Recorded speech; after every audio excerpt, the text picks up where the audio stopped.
আসসালামু আলাইকুম, স্বাগতম মাই ক্লাসরুমের এখনকার আয়োজনে থাকবে 8 সেপ্টেম্বর 2024 জন্য ডেইলি কারেন্ট অ্যাফেয়ার্স শুরু করব। তার আগে বলবো নিয়মিত যারা দেখছেন অবশ্যই লাইক কমেন্টস করবেন, সাথে থাকবেন।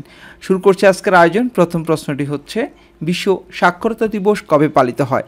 মনে রাখবেন, বিশ্ব সাক্ষরতা দিবস পালন করা হয় প্রতি বছর 8 সেপ্টেম্বর। 8 সেপ্টেম্বর বিশ্ব সাক্ষরতা দিবস হিসেবে পালন করা হয়। গণতন্ত্রের মানসপুত্র বলা হয় কাকে? গণতন্ত্রের মানসপুত্র বলা হয় হোসেন শহীদ সোহরাওয়ার্দীকে। মনে রাখবেন, শহীদ সোহরাওয়ার্দী জন্মগ্রহণ করেন 8 সেপ্টেম্বর 1892 সালে।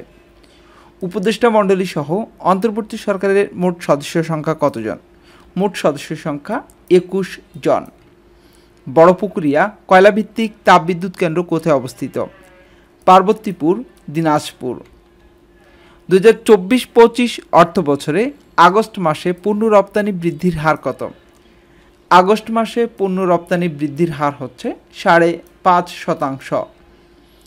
কত তারিখকে পল্লী উন্নয়ন দিবস হিসেবে ঘোষণা করেছে জাতিসংঘের সাধারণ পরিষদ? 6 জুলাই। যুক্তরাষ্ট্রের কেন্দ্রীয় গোয়েন্দা সংস্থা CIA-এর বর্তমান প্রধান কে? William Burns. 2024 সালের বিশ্বব্যাপী মোট খাদ্য উৎপাদনের লক্ষ্যমাত্রা কত? 2085 কোটি 10 লাখ টন।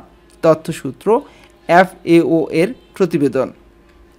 ইংল্যান্ডের কোন অলরাউন্ডার আন্তর্জাতিক ক্রিকেট থেকে সম্প্রতি অবসর নিয়েছেন? উত্তর হচ্ছে মঈন আলী খান। বাংলাদেশে শেখ হাসিনার পতনের পর কলকাতা কত শতাংশ বাজার হারিয়েছে? বাংলাদেশে শেখ হাসিনার পতনের পর কলকাতা মোট 60% বাজার হারিয়েছে। ইউনিসেফের তথ্য মতে গাজায় বর্তমানে কতজন শিশু মারাত্মক অপুষ্টিতে ভুগছে? 50,000। নতুন প্রধানমন্ত্রী নিয়োগের প্রতিবাদে কোন দেশে সম্প্রতি ব্যাপক বিক্ষোভ হয়েছে? ফ্রান্সে। ভারতের কোন প্রদেশে ভবন ধসে 36 জন নিহত হয়েছে? উত্তরপ্রদেশ, লখনৌ। বাংলাদেশের অন্তর্বর্তী সরকারের প্রথম মাস পূর্ণ হয় কবে? 8ই আগস্ট। এবার আমরা আজকের কুইজটি দেখব। আজকের প্রশ্নটি হচ্ছে, উপদেষ্টা মণ্ডলী সহ অন্তর্বর্তী সরকারের মোট সদস্য সংখ্যা কতজন? 4টি অপশন রয়েছে: 16 জন, 21 জন, 23 জন, 30 জন। যারা সঠিক উত্তরটি জানেন কমেন্টস করুন, কুইজে অংশ নিন, সাথে থাকুন। এবার আমরা আজকের হাদিসটি দেখব।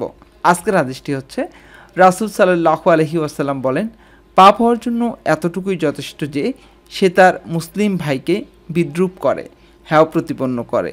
এটি মুসলিমের 2564 নম্বর হাদিস।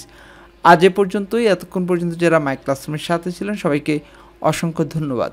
আল্লাহ হাফেজ।